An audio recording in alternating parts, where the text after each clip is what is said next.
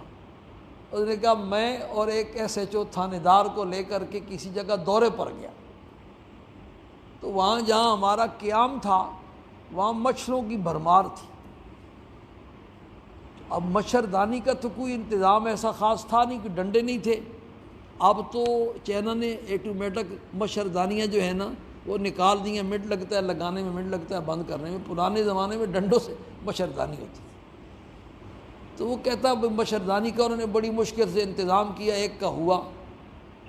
تو مجھے پھر بھی نیند نہیں آ رہی تھی، اور میرے پہلو میں وہ جو تھانے دار تھا نا وہ خراٹے مار رہا تھا دوسرے کمرے میں نا باہر.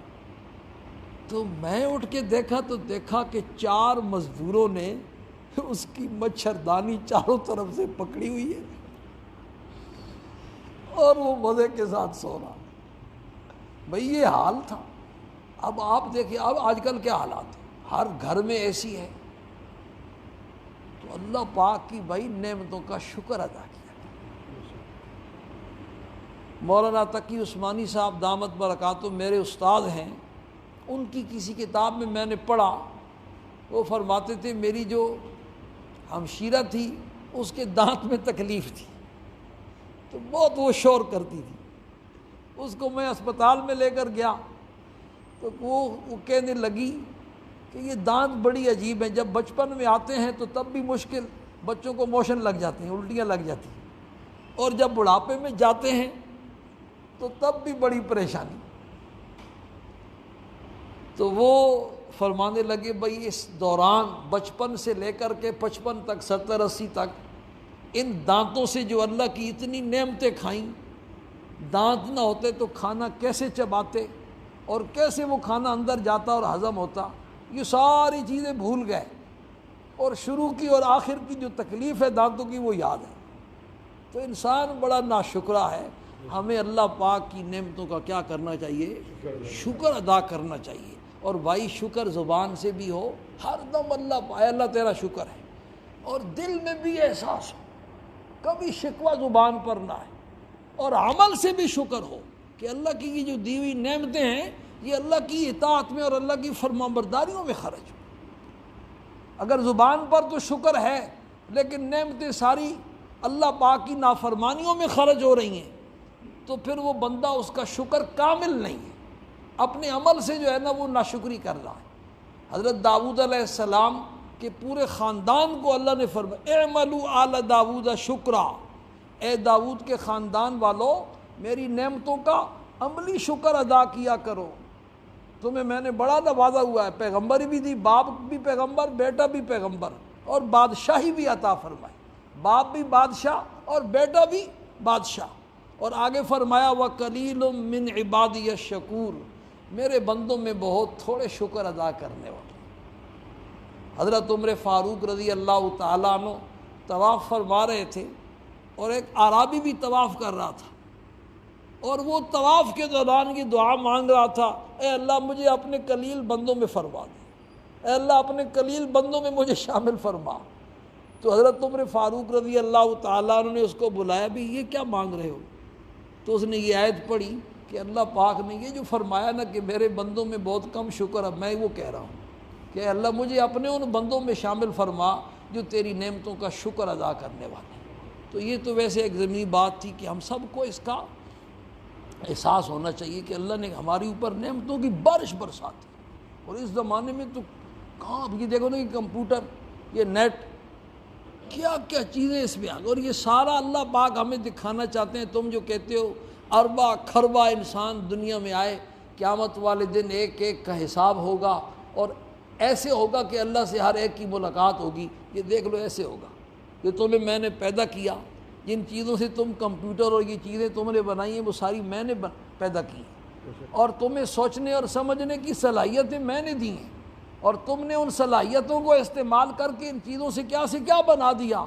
تو میں جو ساری کائنات کا خالق ہوں میں کچھ نہیں کر سکتا. واللہ سریع الحساب. اب منٹ لگاتے ہیں، وہ بٹن دباتے ہیں تو پورا ڈیٹا بندے کا سامنے آ جاتا ہے، بندہ حیران۔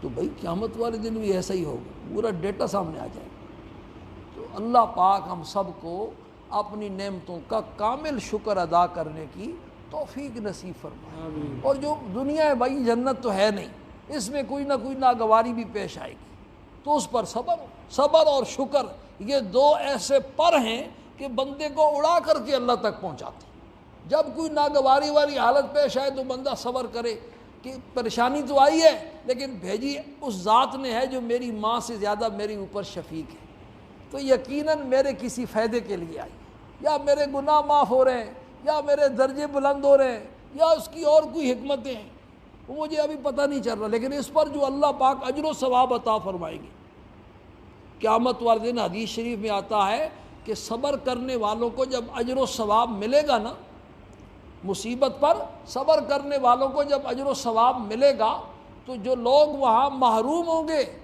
دنیا میں، جنہوں نے عیاشی کی زندگی گزاری ہوگی، کبھی ان پر کوئی پریشانی نہیں آئی ہوگی، تو وہ کہیں گے کاش دنیا میں ہمارے جسموں کو کینچیوں سے کاٹا جاتا اور آج یہ ساری نعمتیں ہمیں بھی ملتی۔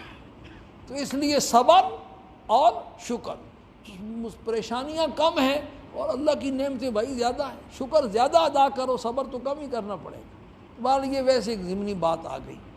دوسری بات یہ عرض کرنی تھی، پچھلے جمعے میں نے مضمون شروع کیا اپنا، یہ 16واں گناہ بیان کرنا تھا، لیکن بات پھر دوسری طرف نکل گئی۔ اس کی وجہ یہ تھی کہ میں بیان کر رہا تھا، ایک آدمی پہلے آیا، اس نے وہاں 2 نفل پڑھے، توجہ کرو غور سے سنو میری بات، اس نے پہلے وہاں 2 نفل پڑھے، اس کے بعد الماری سے کتاب لے کر کے پڑھنا شروع کر دیا۔ عجیب بات ہے، میں کوئی یہاں ٹماٹر بیچ رہا ہوں، آپ کو ٹماٹروں کی ضرورت نہیں ہے۔ بازار میں آپ جاتے ہیں تو ایک آلو بیچنے والا، ایک پیاز بیچنے والا، ایک ٹماٹر بیچنے والا، آج کل آم بیچنے والی ریڑیاں ہیں بہت زیادہ، تو آپ گزرتے جاتے ہیں، ہمیں ضرورت نہیں ہے اس کی، میں تو اگلی دکان پہ جاؤں گا یہاں سے مجھے سودا ملے گا۔ بھئی ہم کوئی آلو ٹماٹر پیاز یہاں نہیں بیچ رہے ہیں کہ جس کی آپ کو ضرورت نہیں، آپ کے گھر میں بوریاں پڑی ہوئی ہیں۔ ایک اور آدمی آیا اور اس نے تو میرا میٹر گھوم گیا۔ ظاہر بات ہے کہ میں بھی انسان ہوں بھائی، متاثر ہوتا ہوں۔ سرکار دو عالم، کچھ چیزیں ایسی ہوتی ہیں کہ بندے کو خود سمجھنے کی ہوتی ہیں، آپ کی وہ جو جنہوں نے کیا وہ تو ابھی تک آئے نہیں ہیں۔ ہمارے بھائی یوسف صاحب کہتے ہیں میں پرانی مسجد میں، تو وہاں پتنگوں پر میں بات کر کے، جو پتنگ بازی کرتے ہیں نا، وہ ایسی پتنگ بازی ہوتی تھی کہ پورا محلہ گانوں سے گونج رہا ہے، بندے کی راتوں کی نیند اڑ گئی۔ تو میں اس پر بات کرتا بڑے غصے میں، تو میرے مقتدی کہتے آپ جو اڑاتے ہیں وہ آتے نہیں، اور جو آتے ہیں وہ اڑاتے نہیں۔ تو جنہوں نے یہ حرکت کی وہ تو ابھی تک آئے نہیں ہیں، لیکن آپ کی تربیت کے لیے بات کر رہا ہوں۔ بھئی بندے کے اندر کچھ باتیں فطرتی بھی ہوتی ہیں، کچھ اپنی سمجھ بوجھ کی بھی ہوتی ہیں کہ ہلکا لگا ہوا ہے، بیان ہو رہا ہے، دین کی، اللہ اور اللہ کے رسول کی باتیں ہو رہی ہیں، اور آپ بالکل تنہا الگ جا کے بیٹھ جاتے ہیں اور اپنی کتاب پڑھنا شروع کر دیتے ہیں۔ تو آپ کی کلاس میں اگر کوئی ایسا کرے تو آپ کے دل پر کیا گزرے گی؟ کیا مطلب ہے اس کا؟ آپ کو مولوی صاحب سے ناراضگی ہے، یا خدا اور رسول سے ناراضگی ہے، یا قرآن و حدیث سے ناراضگی ہے، دین سے ناراضگی ہے؟ اتنی سمجھ تو بندے میں ہونی چاہیے نا۔ سرکار دو عالم صلی اللہ علیہ وسلم مسجد نبوی میں بیان فرما رہے تھے، بخاری شریف کی حدیث ہے، امام بخاری رحمہ اللہ نے اس پر عنوان بھی قائم کیا ہے کہ مجلس درس میں بیٹھنے والا کیسے بیٹھے۔ آپ بیان فرما رہے ہیں اور صحابہ کا حلقہ لگا ہوا ہے، 3 آدمی آئے، ان 3 میں سے ایک تو آگے بڑھ گیا اور آپ کے قریب بیٹھ گیا۔ اصل طریقہ بیان سننے کا یہی ہے کہ جو بیان کر رہا ہے بھائی اس کے قریب بیٹھو۔ بینک والے جاؤ اس کے پاس تو قریب جلدی پہنچتے ہو کہ جلدی کیش ملے گا، تنخواہ جہاں سے ملتی ہے وہاں بھی قریب جاتے ہو کہ وہاں سے جلدی ملے گا، اور دین کی جب بات ہوتی ہے تو دور دور بیٹھنے کی کوشش کرتے ہو۔ تو ایک آپ کے قریب بیٹھ گیا، دوسرے نے دیکھا بھی آگے جگہ نہیں ہے تو وہ مجلس کے کنارے پر بیٹھ گیا، اور تیسرا آدمی جو ہے نا پشت پھیر کر کے چلا گیا۔ آپ صلی اللہ علیہ وسلم نے مجلس والوں کو مخاطب کر کے ارشاد فرمایا کہ میں تمہیں 3 آدمیوں کا قصہ سناتا ہوں. ان میں سے ایک وہ ہے کہ ایک نے فآوا الی اللہ فآواہ اللہ، ایک ان میں سے اس نے اللہ کی طرف پناہ پکڑی تو اللہ پاک نے اس کو پناہ عطا فرمائی، یعنی اس کو اپنا قرب نصیب فرمایا، دین کی سمجھ نصیب فرمائی. وَأَمَّا الْآخَرُ فَاسْتَحْيَا فَاسْتَحْيَا اللَّهُ، اور دوسرا جو تھا اس نے اللہ سے شرم کیا کہ میں آگے کیسے بڑھوں، حضور بھی دیکھ رہے ہیں تو گردنیں پھلانگ کر کے آگے کیسے بڑھوں، اور جانے سے بھی شرم کیا کہ اعراض کر کے جانا بری بات ہے. تو اللہ پاک نے بھی اس کو محروم کرنے سے بھائی کیا کیا، شرم فرمایا، اور اس کو بھی اللہ نے پورا ہی اجر و ثواب عطا فرمایا جیسے آگے بڑھنے والے کو عطا.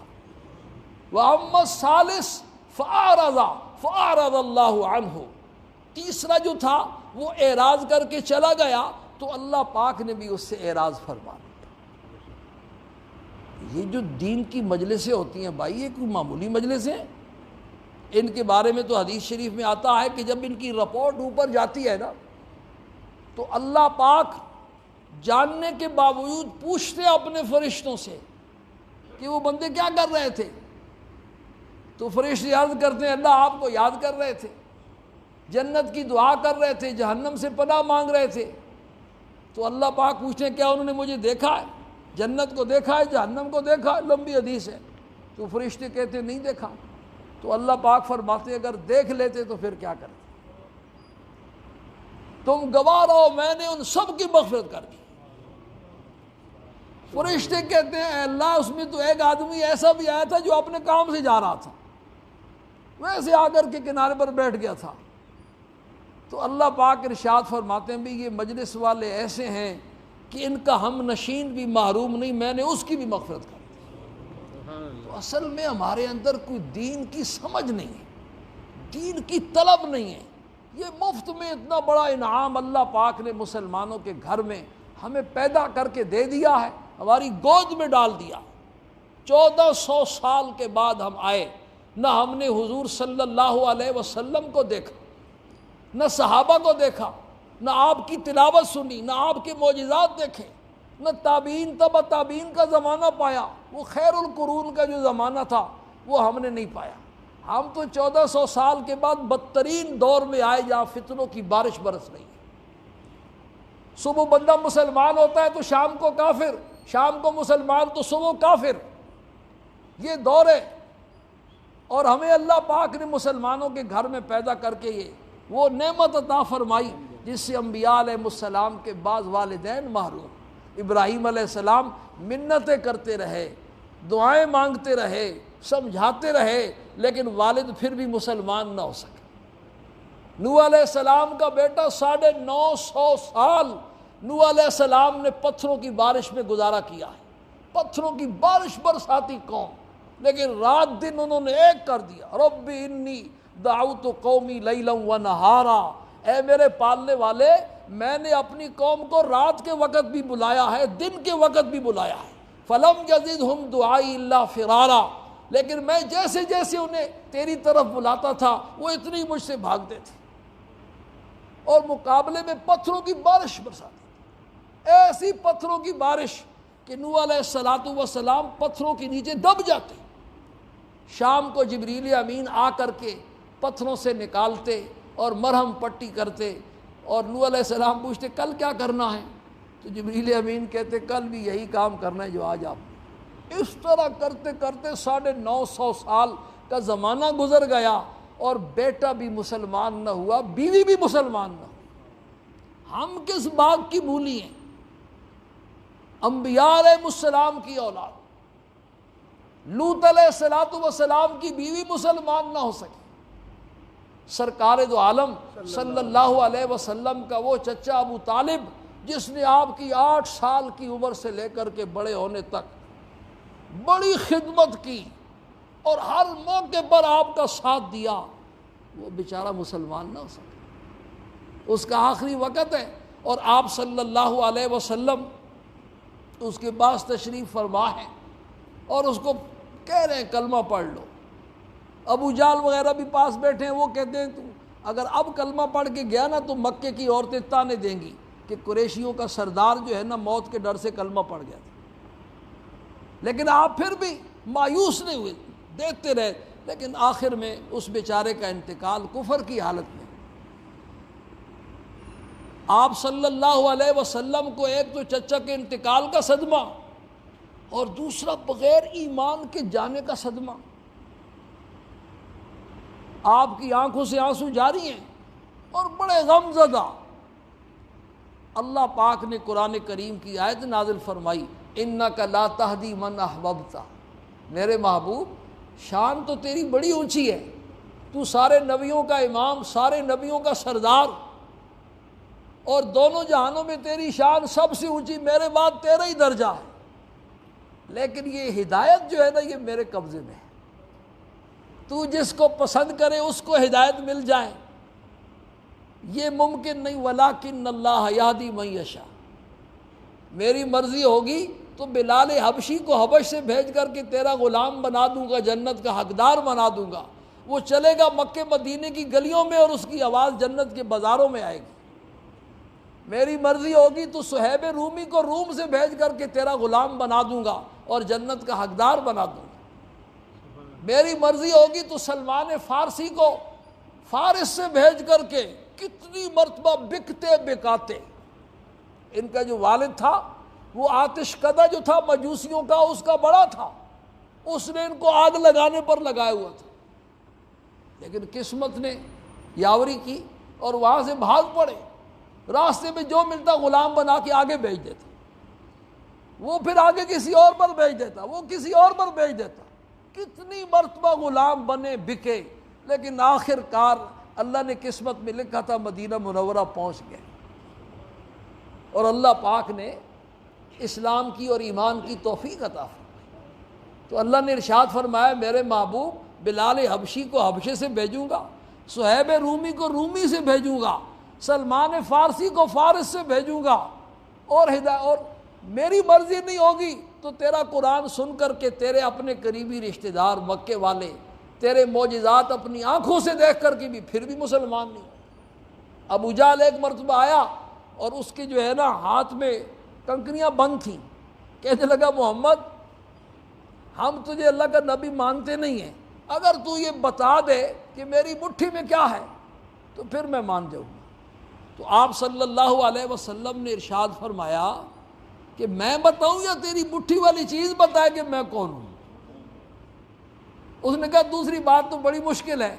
آپ نے ارشاد فرمایا اللہ اس پر بھی قادر ہے، بس آپ کا یہ کہنا تھا کہ کنکریوں نے کلمہ پڑھا لا الہ الا اللہ محمد الرسول اللہ، اس نے کنکریوں کو پھینک دیا۔ اسلام کی توفیق نہ ہو سکی، چاند کو دو ٹکڑے کر دیا سب کے سامنے، ساری دنیا نے دیکھا، لیکن پھر بھی توفیق نہ ہو۔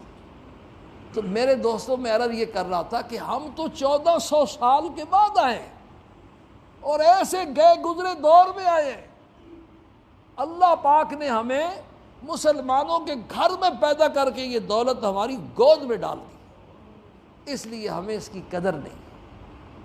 یہ جو معمولی سا جو ایمان ہے نا، ایمان کا ایک ذرہ، یہ بھی ایسی گری پڑی چیز نہیں ہے۔ ایسا مسلمان جس نے کبھی نماز نہیں پڑھی، کبھی روزہ نہیں رکھا، کبھی زکوٰۃ نہیں دی، مسجد میں آئے ہی کبھی نہیں، کوئی کار خیر اس نے نہیں کیا، اب آپ سوچیں کہ اس کے پاس ایمان کا کتنا ذرہ ہوگا بھائی؟ وہ ایک ذرہ بھی اتنا قیمتی ہے کہ ساری کائنات کے خزانے مل کر کے اس کی قیمت نہیں بن سکتی۔ کافر کافر ہے اور مسلمان مسلمان ہے، ہیرا نالی میں پڑا ہوا اور کچرے میں پڑا ہوا تب بھی ہیرا ہے، اور مینگنی مینگنی ہے، چاہے سورج اور چاند پہ اس کو کود رکھ دیا جائے۔ تم کافروں کو دیکھتے ہو، ان کی ترقیوں کو دیکھتے ہو، ان کی دنیاوی ترقیوں کو دیکھتے ہو، اور اپنے گھر میں جو دولت ہے اس کی قدر نہیں۔ یہ جو ایمان کا ایک ذرہ اللہ نے ہمیں عطا فرمایا ہوا ہے، یہ بھی بہت بڑا اس کا انعام ہے۔ قیامت والے دن حدیث میں آتا ہے جب سارے سفارش کرنے والے سفارش کر چکیں گے تو آخر میں اللہ پاک ارشاد فرمائیں گے انبیاء بھی سفارش کر چکے، علماء بھی سفارش کر چکے، شہداء بھی سفارش کر چکے، حفاظ بھی سفارش کر چکے، اور عام ایمان والے بھی سفارش کر چکے۔ یہ جو عام ایمان والے ہیں نا، قیامت والے دن ان کو بھی سفارش کا حق ملے گا۔ حدیث شریف میں آتا ہے ایمان والے اللہ پاک سے جھگڑیں گے اور عرض کریں گے، اے اللہ کچھ لوگ ہمارے ساتھ مسجد میں نماز پڑھتے تھے، ہمارے ساتھ اعتکاف بیٹھتے تھے، روزہ رکھتے تھے، مسجد میں آنا جانا اکٹھا ہوتا تھا، اور آج وہ نظر نہیں آ رہے ہیں۔ اللہ پاک ارشاد فرمائیں گے، جاؤ تم جن جن کو پہچانتے ہو نا ان کو نکال کے لے آؤ۔ مسجد میں جماعت کے ساتھ نماز پڑھنے کا ایک فائدہ یہ بھی ہے کہ قیامت والے دن یہ آپ کے جو نمازی ساتھی ہیں نا، یہ آپ کے کام آئیں گے۔ اللہ پاک ارشاد فرمائیں گے، جن جن کو پہچانتے ہو ان کو نکال کے لے آؤ۔ جب سارے فارغ ہو جائیں گے تو آخر میں اللہ پاک ارشاد فرمائیں گے، بھئی اب تو سارے شفاعت کر چکے، اب تو رحمان ہی باقی ہے۔ یہ جو اللہ پاک نے دنیا میں ایک حصہ رحمت کا اللہ پاک نے پیدا فرما کر ساری دنیا میں تقسیم فرمایا، یہ ایک دوسرے کے ساتھ جو محبت اور پیار ہے، والدین کو اپنے بچوں کے ساتھ، بچوں کو والدین کے ساتھ، بہن بھائیوں میں عام انسانوں کے ساتھ، ایک ماں اپنے بچے کے لیے کیسی رحیم اور شفیق ہوتی ہے، وہ ایک حصہ رحمت کا پوری کائنات پہ تقسیم ہوا ہے اور سب کو پہنچا ہے، تو کتنا ملا ہوگا ایک ماں کو بھائی؟ 99 حصہ رحمت کا اللہ نے اپنے پاس چھپایا ہوا ہے، اور قیامت والے دن اللہ پاک اس کا اظہار فرمائیں گے۔ جب اس کا اظہار فرمائیں گے تو شیطان کو بھی امید لگنے لگے گی کہ شاید آج میری بھی مغفرت ہو جائے، تو اللہ فرمائیں گے اب تو رحمان ہی باقی ہے بھائی۔ تو رحمت کی 3 لپیں یوں بھر کر کے جہنمیوں کو جہنم سے باہر نکالیں گے۔ یہ ایسے ایمان والے ہوں گے کہ جن کو فرشتے بھی نہیں پہچانتے تھے، کرامن کاتبین بھی نہیں پہچانتے تھے، عام مسلمان بھی نہیں پہچانتے تھے، کوئی نشانی نہیں تھی مسلمان ہونے کی، لیکن دل کی کسی کونے کھانچے میں ایمان تھا۔ اب آپ سوچیں کہ اللہ کی رحمت والی لب کتنی بڑی ہوگی بھائی، جو اس کی شایان شان ہے، اربا کھربا ایسے لوگ نکلے۔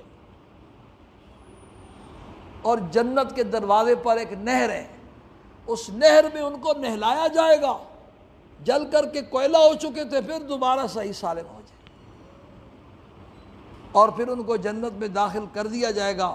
ان کی پیشانیوں پر لکھا ہوگا عتقاء الرحمن، یہ رحمان کے آزاد کردہ غلام ہیں۔ یہ واقعہ جب پیش آئے گا تو قرآن کریم کی آیت ہے، ربما 14ویں پارے کی پہلی آیت ہے، ربما یود الذین کفروا لو کانوا مسلمین، کافر دل سے یہ چاہیں گے کہ کاش ہم بھی دنیا سے اپنے ساتھ ایمان اور اسلام والی دولت لے کے آتے تو آج ہماری بھی جان چھوٹ جاتی، آج ہمیں بھی جنت سے جہنم سے نکال کے جنت میں داخل کر دیا جاتا۔ تو میرے دوستو بزرگو، اللہ پاک نے یہ جو نعمت دی ہوئی ہے اس کی قدر کرو، اس کا احساس پیدا کرو، اس کو بڑھانے کی کوشش کرو، اس کی حفاظت کی کوشش کرو کہ کہیں یہ نعمت لٹ نہ جائے، ضائع نہ ہو جائے۔ یہ ایسی گری پڑی چیز نہیں ہے کہ ہم پشت پیر کر کے بھاگ رہے ہوں۔ کافروں کو اللہ نے کہا انلزمکموہا وانتم لہا کارہون، میں یہ ہدایت تمہارے پیچھے سے چپکا دوں، ایسا نہیں ہے۔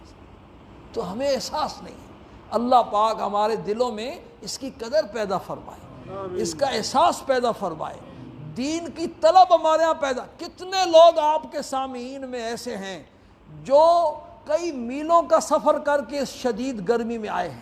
بے شک آپ سروے کر لیں کہ جو سامنے جتنے بیٹھے ہیں نا، یہ موتی محل کے پاس سے آئے ہیں، کچھ E7 کے علاقے سے آئے ہیں، اور کچھ ایک ایسا بھی ہے جو بیچارہ پچھلے 2 جمعے سائیکل پر آیا ہے۔ عجیب بات ہے یار، تم اس محلے میں رہتے ہو، اسی سوسائٹی میں رہتے ہو، اللہ نے تمہیں کوٹھیاں دی ہیں، بنگلے دیے ہیں، ایسی تمہارے گھروں میں لگے ہوئے ہیں، اللہ کی نعمتوں کی بارش برس رہی ہے، گاؤں دیہات والوں میں چکر لگا کے کبھی دیکھو ان کا کیا حال ہے، اور تمہارے دین کی قدر ہی نہیں ہے۔ دنیا کی ہر چیز کی طلب ہے، دنیا کی ہر چیز کا احساس ہے، لیکن دین اور ہدایت کا بالکل احساس ہی نہیں ہے۔ کبھی تم نے یہ پوچھنے کی کوشش ہی نہیں کی۔ کئی ایسے ہیں جن سے راستے میں ملاقات ہوتی ہے، سلام کرنا گوارا نہیں کرتے، ایسی نفرت ہے علماء سے، ایسی نفرت ہے مولویوں سے، ایسی نفرت ہے قرآن کے حافظوں سے، قرآن کے قاریوں سے، ان کی شکل دیکھنے گوارا نہیں کرتے۔ بھئی ڈاکٹروں سے بھی کبھی نفرت کی ہے، ڈاکٹر سے نفرت کرو گے تو تمہارا علاج کون کرے گا؟ علماء سے اور اللہ والوں سے نفرت کرو گے، قرآن کے حفاظ اور قاریوں سے نفرت کرو گے تو دین کہاں سے آئے گا بھائی؟ یہ اگر جو 16واں گناہ ہے نا، یہ 16واں گناہ یہی بیان ہو رہا ہے، من عادی لی ولیا فقد آذنتہ بالحرب، جو میرے کسی دوست سے دشمنی کرتا ہے میں خدا اس کو اعلان جنگ دیتا ہوں۔ سود کھانے پر جس خدا نے اعلان جنگ دیا ہے، اللہ والوں سے نفرت کرنے پر بھی اس خدا نے اعلان جنگ دیا ہے۔ کچھ احساس کرو اپنے اندر، اپنے بچوں کا خیال کرو، اپنے گھر والوں کا خیال کرو کہ یہ بیچارے کدھر جا رہے ہیں۔ اللہ پاک نے اس علاقے میں آپ کو ایسی خوبصورت مسجد، ایسی سے کیسا ٹھنڈا ماحول، ایسی مسجد دی ہے اور آپ کو مسجد کا احساس ہی نہیں ہے۔ مسلمان کی شان تو یہ ہے کہ جس علاقے میں کرائے کے لیے مکان لیتا ہے تو سب سے پہلے پراپرٹی ڈیلر سے پوچھتا ہے بھی قریب کی مسجد ہے اور کن لوگوں کی مسجد ہے۔ کسی علاقے میں بنگلہ لیتا ہے، پلاٹ لیتا ہے تو سب سے پہلے اس کو مسجد کی فکر ہے۔ مسجد سے ایمان والے کا تعلق ایسا ہے جیسے مچھلی کا پانی سے بھائی، مچھلی کو پانی سے نکال دو تو وہ تڑپتی ہے، بے چین ہوتی ہے، بے قرار ہوتی ہے۔ جس کے دل میں ایمان ہے اگر مسجد سے اس کا تعلق نہیں ہے تو پھر اپنے ایمان کی خیر منائے۔ تو بہرحال موضوع ہمارا چل رہا ہے حسن خاتمہ کا۔ یہ 2-3 باتیں بڑی ضروری تھی پچھلے جمعے، جو اب لیٹ ہیں ان کو بھی پھر دوبارہ سنا دیتا ہوں کہ میں یہاں بیان کر رہا تھا، ایک ہمارے بھائی وہاں تشریف لائے اور 2 رکعت پڑھ کے کتاب لے کے کونے میں بیٹھ گئے۔ بھئی میں کوئی آلو ٹماٹر بیچ رہا ہوں، پیاز بیچ رہا ہوں کہ آپ کو اس سودے کی ضرورت نہیں ہے؟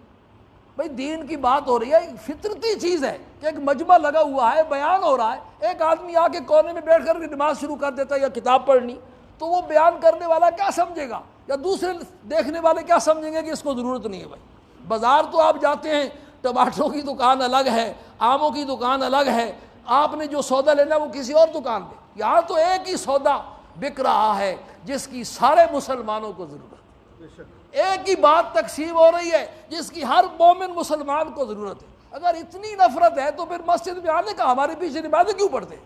اپنی الگ نمازیں پڑھیں گھر میں۔ وآخر دعوانا ان الحمد۔ اگر میری بات سے کسی کی دل شکنی ہوئی ہے تو میں پیشگی معذرت کرتا ہوں کہ میں